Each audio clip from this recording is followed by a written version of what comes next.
शिवाय। ओम नमः शिवाय। हर हर महादेव, हर हर महादेव। श्री शिवाय नमस्तुभ्यं, श्री शिवाय नमस्तुभ्यं, श्री शिवाय नमस्तुभ्यं, श्री शिवाय नमस्तुभ्यं, श्री शिवाय नमस्तुभ्यं, श्री शिवाय नमस्तुभ्यं, श्री शिवाय नमस्तुभ्यं, श्री शिवाय नमस्तुभ्यं, श्री शिवाय नमस्तुभ्यं, श्री शिवाय नमस्तुभ्यं, श्री शिवाय नमस्तुभ्यं, श्री शिवाय नमस्तुभ्यं, श्री शिवाय नमस्तुभ्यं, श्री शिवाय नमस्तुभ्यं, श्री शिवाय नमस्तुभ्यं, श्री शिवाय नमस्तुभ्यं, श्री शिवाय नमस्तुभ्यं, श्री शिवाय नमस्तुभ्यं, श्री शिवाय नमस्तुभ्यं। आप सभी को प्रदोष के बारे में बताएंगे, कैसे व्रत किया जाता है, कैसे उपवास किया जाता है, उसकी विधि भी बताएंगे। कब कब हुआ था ये इस व्रत को।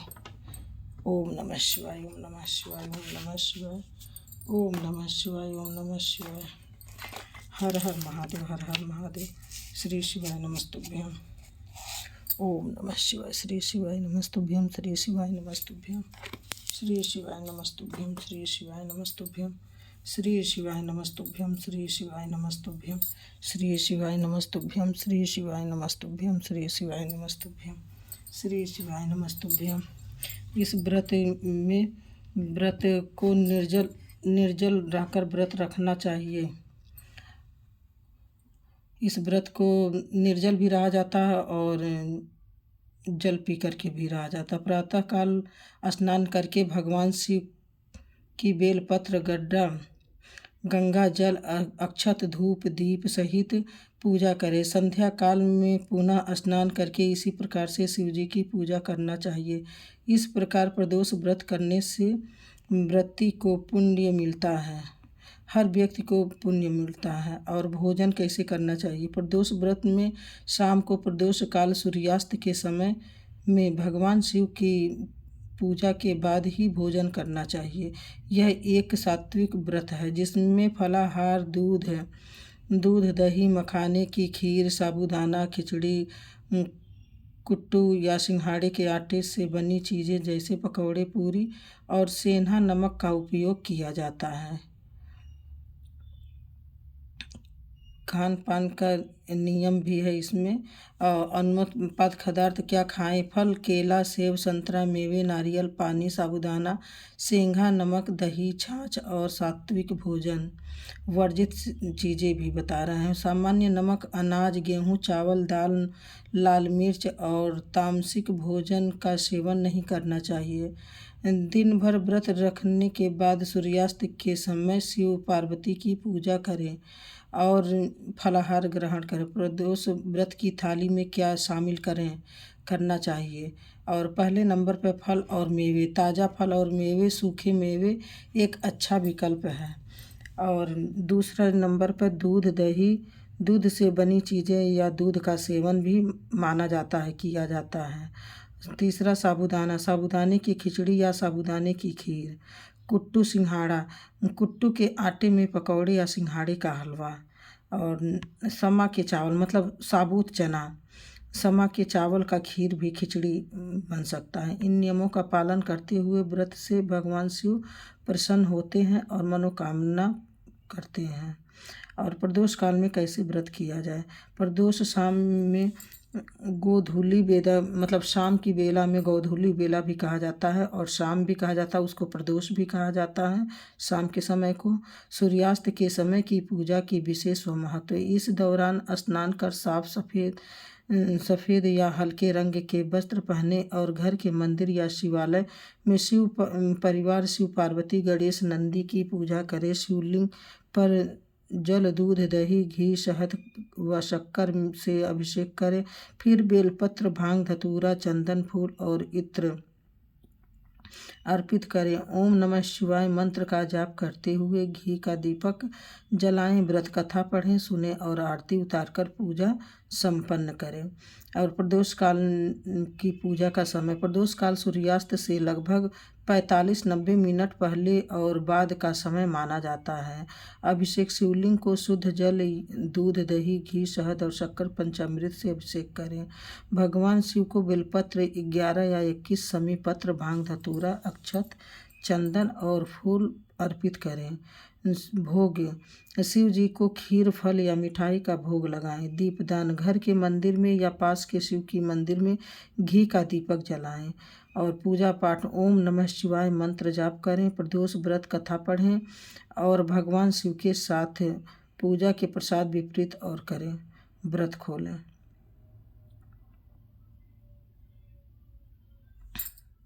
प्रदोष व्रत के संध्या समय प्रदोष भगवान शिव की पूजा करना चाहिए और 6 दीपक भी जलाया जाता है। इसमें जल दूध दही से अभिषेक अर्पित करें, उसमें उत्तम उपाय है। इस दिन व्रत रखना, शिव चालीसा का पाठ करना और घर के मुख्य द्वार पर घी का दीपक जलाना सुख समृद्धि लाता है। शाम को बेल के पेड़ के नीचे दीपक जलाना और शुभ माना जाता है। प्रदोष के नियम। प्रदोष काल में सूर्यास्त समय से महादेव के मंदिर में जाकर जल चढ़ाएं, दीपक जलाएं। कर्ज और मनोकामना की पूर्ति की भी कहें। एक पात्र में जल, बेलपत्र, हरा मूंग और थोड़ा गुड़ डालकर शिव जी पर अर्पित करें, जिससे कर्जे से मुक्ति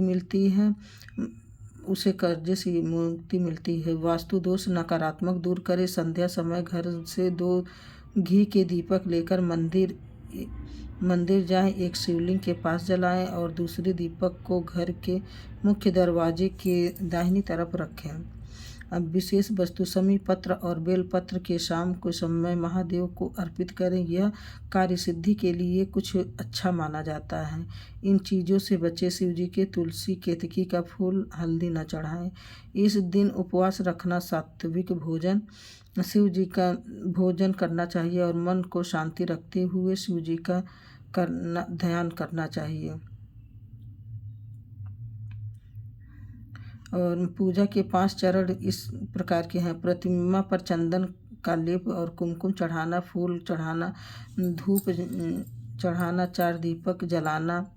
4 दीपक या 5 दीपक ले जाया जाता है मंदिर में और 4 दीपक मंदिर के सामने जलाया जाता है और 5 दीपक मतलब उनके सामने रखा जाता है शंकर जी के शिवलिंग के नीचे और 4 जलाया जाता है। एक नहीं जलाया जाता, उसको उठा करके घर ले आया जाता है। अपने गेट के सामने, दाहिने हाथ के सामने गेट पर बाहर जलाया जाता है। भोजन अर्पित करना। पूजा के केंद्र में विभिन्न देवी देवताओं के मंत्र दिए रहते हैं और इसका विधि भी है 5 तरह का। मतलब 5 दीपक में से 4 दीपक वहाँ जला करके 1 दीपक यहाँ लाया जाता है। लाने के बाद और 3 भोग लगाया जाता है, 2 भोग वहीं पे रखा जाता है। तीसरा भोग जो रहता है उसको लेकर के आया जाता है घर पे और उसके बाद खाया जाता है। उसी भोग से प्रसाद खाया जाता है। उसके बाद फलाहारी करना हो तो फलाहारी करिए और खाना खाना हो तो एक समय खाना खाइए। और प्रदोष भूलवश या किसी मजबूरी में छूट जाता है, घबराएं नहीं। भगवान शिव क्षमाशील हैं। आप अगले प्रदोष व्रत के दिन या किसी भी सोमवार को क्षमा प्रार्थना करते हुए संकल्प के साथ व्रत को पूरा कर सकते हैं। इसको कहीं आने जाने अपने घर ही पे करना चाहिए, कि किसी के घर नहीं करना चाहिए। व्रत छोड़ करके भी रहा जाता है और जल ग्रहण अपने घर का ही किया जाता है। प्रायश्चित के लिए 108 या 11 बार भगवान शिव के मंत्रों जैसे महामृत्युंजय या ओम नमः शिवाय का जाप करें। अन्न या केले का दान करें और शिव जी के सक्षम अपनी भूल स्वीकार करें। प्रदोष छूट जाने पर क्या करें? क्षमा याचना करें। भगवान शिव से पूजा समय अपनी गलती के लिए सच्चे दिल से माफ़ी मांगे कि भूल से व्रत टूट गया है। अगले व्रत का अगले आने वाले प्रदोष व्रत विशेष श्रद्धा और नियम करने का संकल्प कर लें। दान पुण्य। ये व्रत के खंडित होने के प्रायश्चित के लिए जरूरतमंद को अन्न, वस्त्र या फल जैसे केले का दान करें। मंत्र का जाप ओम नमः शिवाय या महामृत्युंजय मंत्र का 108 बार रुद्राक्ष माला से जाप करें। व्रत निरंतर रखें। यदि गलती से कुछ खा लिया है तो दिन भोजन न करें। जैसे एक बार जैसे सुबह आपके कुछ मुंह में डाल लिए तो दूसरे दिन आप मतलब शाम को के समय भोजन न करें, मतलब फलाहारी ही रहें। व्रत के लिए आप व्रत रखें। यह ध्यान रखना चाहिए कि भगवान भाव के भूखे हैं, इसलिए यदि अपने अनजाने में या किसी अचानक परिस्थिति के कारण गलती है प्रायश्चित से भगवान उसे स्वीकार कर लेते हैं।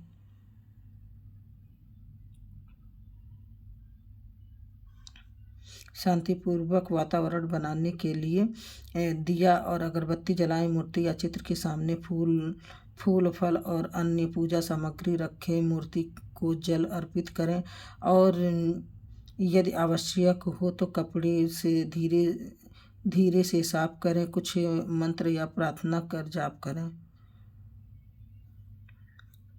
और पूजन किसी भगवान के पूजन और उनके आवाहन करना, ध्यान करना आसान होता है। स्नान करवाना, धूप दीप जलाना, अक्षत चावल कुमकुम चंदन पुष्प फूल प्रसाद यदि अनिवार्य रूप से होना चाहिए। देवी देवताओं को हार फूल पत्तियां आदि अर्पित करने से पहले एक बार साफ पानी से अवश्य धो लेना चाहिए।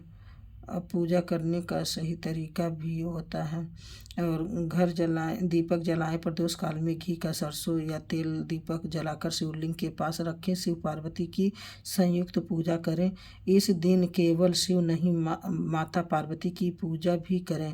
माना जाता है कि संयुक्त पूजा से 2 गुना फल मिलता है। ओम नमः शिवाय का 108 बार इस दिन ओम नमः शिवाय का 8 बार जाप करें।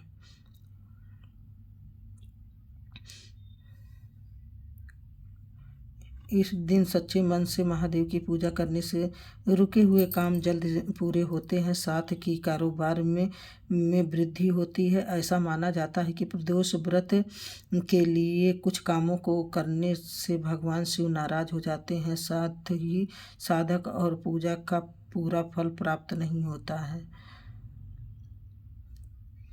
गुरुवार के व्रत को भौम प्रदोष चिब्बई प्रदोषम को मंगलवार को पड़ता है, रोगों से मुक्ति दिलाता है और भक्त को अच्छे स्वस्थ या आशीर्वाद देता है। बुधवार का प्रदोष व्रत रखने के लिए व्यक्ति की मनोकामना पूरी करता है। गुरु प्रदोष को गुरुवार को पड़ता है, भक्त को उसके दृश्य और अदृश्य शत्रुओं से मुक्ति दिलाने में सहायक होता है। शास्त्रों के अनुसार सुबह का समय दैनिक पूजा करने का सर्वोत्तम समय है। सूर्योदय के बाद का समय सबसे सात्विक माना जाता है, क्योंकि इस समय सातों गुणों सद्गुण सदूढ़ अत्यधिक सक्रिय होता है। परिणाम स्वरूप मन शांति और एकाग्र होता है।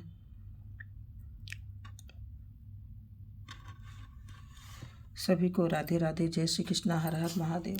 श्री शिवाय नमस्तुभ्यम, श्री शिवाय नमस्तुभ्यम, श्री शिवाय नमस्तुभ्यम, श्री शिवाय नमस्तुभ्यम। प्रदोष काल के ऐसे ही पूजा करनी चाहिए और सच्चे मन से सच्चे दिल से कोई भी पूजा करिए, सच्चे मन से सच्चे दिल से करना चाहिए। और मंदिर में जाया जाता है, प्रसाद भोग अभिषेक